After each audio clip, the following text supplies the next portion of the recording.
Idol patanong naman kay Annie Place kung pwede ko siya maka 1v1. Agad naman nating chinat si Idol Annie at pumayag naman siya. After ko nga ma-chat si Idol Annie, ay nag-request ako na gawin na lang 2 versus 2. Para mas thrill at pumayag naman nga sila dito guys. Nagmiya nga pala ako dito guys at tamuz naman si Idol Annie. Son naman pala dito guys si Idol Super iBoy at Alpha naman si Idol Birds. Pinaubaya ko na nga si Alpha kay Idol Annie para sa akin naman si Son. At napitas nga namin dito sila ng sabay haha.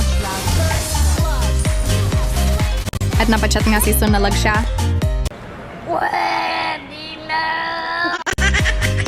Nakita ko nga dito na nagpa-farm si Son kaya naman aking ginulo. Napaulti pa nga tayo kasi masakit na pala manghampas ng batota. Kala ko nga makakatakas na ako sa batota ni Sun pero buti na lang naglag. Hindi totoo yan.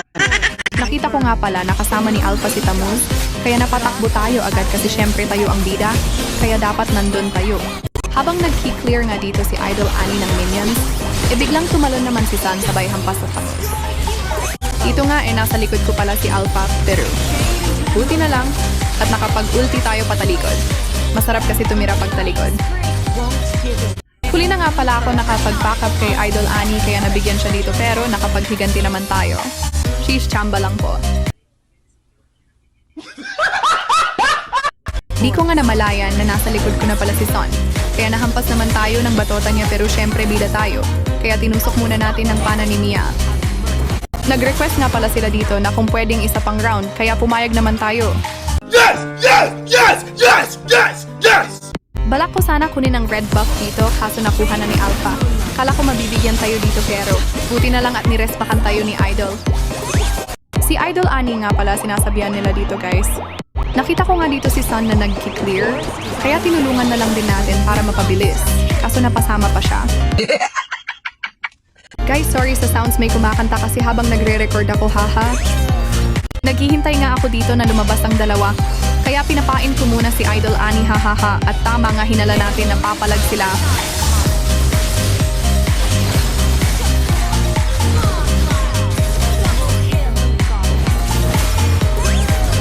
Lakas ni Anika in love. Hindi ko na nga naabutan si Idol Annie. Dito hinabol pa nga naman tayo ulit dito ng batota ni Sun.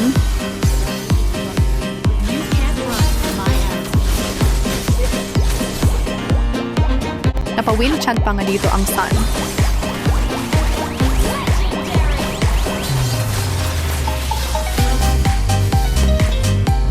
Balak pa sana tumakas ng Alpha dito pero sakto at may inspire tayo. Hindi ko pa nga in-end dito guys para kasi mas may thrill. Haha, iba talaga pag may ult si Mia kasi cancel talaga mga stun ng kalaban. At isa pa pwede ka pa makatakas. Laki talaga advantage ng mga MM sa fighter. As long as hindi ka makipagdikitan na laban talagang mananalo kayo. Nadaan pa nga namin dito si Alpha kaya binigyan na namin para matapos na at makapaglaro na uli para sa second round, haha. Dito nga nag-request na sila na fighter to fighter lang daw para patas din ang laban. Nakipag-clash na nga pala dito si Idol Annie at napitas pa nga niya si Sun.